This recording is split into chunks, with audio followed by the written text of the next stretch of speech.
DEO కార్యాలయం నుండి collectorate వరకు 4 లేన్ రోడ్డు, కలెక్టరేట్ నుండి కేశరాజపల్లి వరకు medium centre lighting, Sagar junction నుండి కతాలగూడెం వరకు 6 లేన్ల రోడ్డు. ఇది 38 కోట్ల రూపాయలతో మంజూరైంది సార్. సగం కంప్లీట్ అయింది సార్ మాయంలో, ఇంకా సగం కాలేదు. ఇప్పుడు పనులు జరుగుతున్నాయి సార్. సార్ అట్లనే Hyderabad road railway over bridge వెడల్పు పనులు 3.5 కోట్లతోటి సార్. అది కూడా 50% కంప్లీట్ అయింది సార్. 50% పని నడుస్తున్నారు సార్. సార్ అట్లనే మర్రిగూడ బైపాస్ రోడ్డు ఫ్లైఓవర్ నిర్మాణం 46 కోట్ల రూపాయలతో మంజూరైంది సార్. 40% పనులు బీఆర్ఎస్ ప్రభుత్వాయంలో అయిపోయింది సార్. ఇప్పుడు 20% పనులు కాంగ్రెస్ ప్రభుత్వాయంలో అయినాయి సార్. ఇప్పుడు పని నడుస్తున్నారు సార్. సార్ అట్లనే ఈ R&B అతిథి గృహం సార్, అది కూడా దగ్గర పడ్డా సార్ 6.25 కోట్లు. R&B జిల్లా కార్యాలయం సార్ 6 కోట్లు, అది కూడా పని నడుస్తున్నారు సార్. ఇది నల్గొండ నియోజకవర్గానికి సంబంధించిన విషయాలు సార్. సార్ తమరు అనుమతిస్తే ఇక ఫోటోలు సార్, రోడ్ల ఫోటోలు సార్, కంప్లీట్ అయిన రోడ్ల ఫోటోలు సార్, జంక్షన్లు సార్, ఇక జంక్షన్లు సార్, ఇవన్నీ కూడా తమరు పంపిస్తాను సార్. నేను జంక్షన్లు డెవలప్ చేసినవి అన్నీ ఉన్నాయి సార్. రోడ్లు ఇవన్నీ కూడా నేను తమరు పంపిస్తాను సార్. ఉన్నాను మళ్ళీ అన్ని కలిపి. అధ్యక్ష, సార్ ప్రశాంత్ రెడ్డి గారు లెజిస్లేటివ్ అఫైర్స్ మంత్రిగా కూడా చేశారు సార్. మాకు వారంటే చాలా గౌరవం కూడా ఉంది. డిమాండ్స్ మీద చర్చ జరుగుతుంది అధ్యక్ష. ఇప్పుడు ఈ డిమాండ్స్ మీద ఏం చేస్తే బాగుంటుంది, ఏం కావాలని అడగాల్సింది పోయి 10 ఏళ్ళు R&Bలో ఏం చేశారో చెప్పడం కోసం డిమాండ్స్ పద్దును వాడుకుంటే ఎట్లా అధ్యక్ష? దయచేసి నేను I'm requesting him, please demands మీద మాట్లాడండి. పాతది ఏదైనా ఉంటే మళ్ళీ తర్వాత ఎప్పుడైనా జనరల్ డిస్కషన్లో మాట్లాడుకోవచ్చు.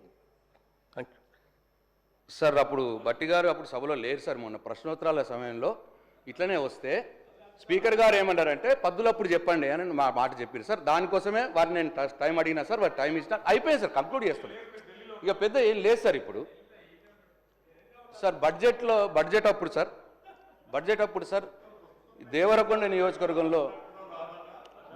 నియోజకవర్గంలో అప్పటి బాలునాయక్ గారు గౌరవ శాసనసభ్యులు ఒక మాట అన్నారు సార్. మా నియోజకవర్గంలో ఏ మండలం నుంచి కూడా జిల్లా హెడ్ క్వార్టర్కు డబుల్ రోడ్ లేదు అన్న మాట మాట్లాడారు సార్. అవాస్తవం సార్ అది. వారి 8 మండలాలు ఉన్నాయి సార్ వారి నియోజకవర్గంలో.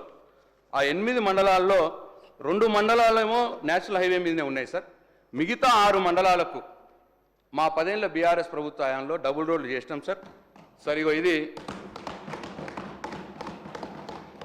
సార్, ఇది నేరోడు బొమ్మాటు నల్గొండ వయా దేవరకొండ సార్.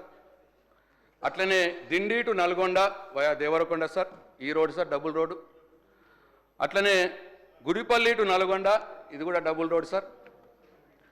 అట్లనే పిఏపల్లి టు నల్గొండ, ఇది కొత్త మండలం అయినా డబుల్ రోడ్ అయింది సార్ దీనికి కూడా సార్. అట్లనే చందంపేట టు నల్గొండ వయా దేవరకొండ, ఇగో ఇది కూడా డబుల్ రోడ్ అయింది సార్. సార్ అట్లనే దేవరకొండ టు నల్గొండ, ఇగో ఇది కూడా డబుల్ రోడ్ అయింది సార్. ఇవి సార్ వారు ఒక్కటి కూడా కాలేదన్న మాట చెప్పినారు సార్. అది అవాస్తవం సార్. రికార్డు సెట్ చేయాలని చెప్పి తమరికి నేను కోరుతా ఉన్నా సార్. ఇక అట్లనే సార్ ఇంకొకటి చివరిది సార్, ఇది ఇంకొకటి R మీద కూడా వారు అన్నారు సార్. ఈ 2017లో ప్రాజెక్ట్ ఆగిపోయి. I just want to set the record. Double roads అయినాయి అధ్యక్ష, ఎప్పుడైనా అధ్యక్ష అని కూడా చెప్పటం లేదు. విజయవాడ నుంచి హైదరాబాద్ కూడా అయింది అధ్యక్ష, మా కరీంనగర్ నుంచి హైదరాబాద్ కూడా అయింది అధ్యక్ష. ఈరోజు హైదరాబాద్ టు కరీంనగర్ అయింది, మా రామగుండం వరకు అయింది. రోడ్లు అయినాయి అధ్యక్ష, కాదంటలేం. ప్రశాంత్ రెడ్డి గారు చెప్పింది కాదంటలేము అధ్యక్ష. కానీ ఇవన్నీ కూడా మేమున్నప్పుడు కూడా చేయటం జరిగిందని వారు ప్రత్యేకమైన ప్రస్తావన కూడా చేస్తా ఉన్నారు సార్. మాకంటే ముందు ప్రభుత్వాలు చేయలేదని నేను అనట్లేదు సార్. వాళ్ళు చేసేది వాళ్ళు చేసారు. నేను ప్రస్తావన చేసింది ఏంటంటే దేవరకొండ నియోజకవర్గంలో మండలం నుంచి జిల్లాకు డబుల్ రోడ్ లేదు అన్నారు. అది చెప్పినా సార్. మండలం నుంచి జిల్లాకు సంబంధించి నేను చెప్పినా సార్. ఆ 8 మండలాల సంగతి నేను చెప్పినాను సార్. అట్లనే సార్ R విషయంలో 2017లో ప్రాజెక్ట్ ఆగిపోయింది అన్నారు సార్. ప్రాజెక్ట్ ఆగిపోయింది, మీరు పట్టించుకోలేదు, మీరు కేంద్రంలో అడగలేదు అన్న మాట మాట్లాడినారు సార్. సార్ యాక్చువల్గా R ప్రాజెక్టుకి సృష్టికర్త, దాని అంకురార్పణ, దాని ఆలోచన చేసిందే కేసీఆర్ గారు సార్. అప్పుడు తుమ్మల గారు కూడా దాని విషయంలో కేసీఆర్ గారితో పాటు ఢిల్లీకి పోయినారు సార్ చాలాసార్లు. 2015 నుండి 2015 నుండి పర్సూ చేస్తున్న సందర్భంలో అప్పుడు ఫస్ట్ టైం మొత్తం హిస్టరీలోనే సార్ ల్యాండ్ అక్విజిషన్కి స్టేట్ గవర్నమెంట్ డబ్బులు ఇస్తుందని ఎవరు కూడా మాట ఇయ్యలేదు సార్. అప్పుడు ఆ ప్రభుత్వం మాట ఇచ్చి 50% మేము భరిస్తాము అని మాట ఇస్తే 2015 నుంచి తిరగంగా సార్ 2017లో 17లో సూత్రపాయ అంగీకారం తెలిపినారు సార్ త్రిబుల్-ఆర్కి.